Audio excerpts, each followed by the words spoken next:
So there's going to be one minor thing that might piss you off in this class, and I just kind of want to name it. In a lot of cases outside of tests, I do not care if you only get the final answer. If you don't show me your work, I am not going to even bother with reading your answer. Because the work is the most important aspect of this class. Doing the guess method will be one of the single greatest things you can get out of this class because it gives you an approach to problem solving that you can translate beyond this class. You can actually use this skill in other areas of your life, including finances. Whereas if all you know how to do is get your answer from a friend or plug your numbers into a calculator and have it spit it out, it won't help you if you don't know why you're plugging those numbers in where they go. That's what this guess method is for. So in this case, the final answer for this question was 3 meters per second squared. But there's some very important thing that you're going to see a lot in this class, and is this term right here, from rest. When you see from rest, you will know immediately that whatever velocity is talking about, in this case, because it's saying from something to another thing, it is our VI. But any scenario where you see the word rest, so if it's going from rest to something or from another speed to rest, we are ending or starting at 0 meters per second.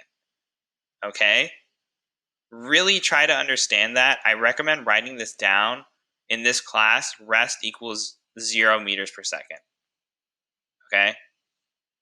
And you can say it is also equal to a velocity. Doesn't matter if it's VI or VF, it is equal to a velocity. So I recommend writing down rest is equal to 0 meters per second. And understand that those units always mean velocity. I just did a shorthand for it. Okay. Next problem. Like I was just saying, rest means 0 meters per second. In this case, it says it started at rest. So we know that is our VI. The spacecraft reached a top speed of 3.65 times 10 to the 8 meters per hour. So this is my VF when approaching Jupiter. It took 4.308 times 10 to the 4th hours to reach that speed. So again, that is my, what do you think? Hours means time, my change in time. And then over here, my overall acceleration is what this problem is asking for. So we can work through the guess method as follows. Our G is all the numbers we were given. So VI is equal to 0. VF is equal to 3.65 times 10 to the 8th. And delta T is equal to 4.308 times 10 to the 4th. Our U is our acceleration.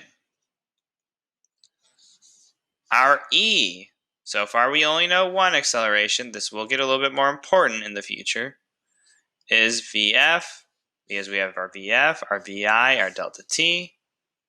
So this is our formula. And all we gotta do is plug it in.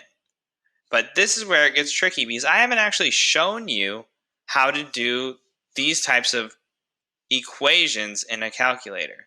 So we're going to switch tabs and we're actually going to see this.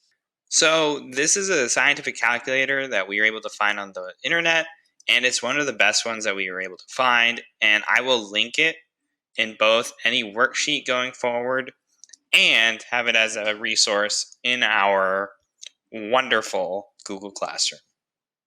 So first things first, I want to show you the basics of how to use it. When we do these types of problems where we're doing numbers minus another number divided by something else, these parentheses will really come in handy.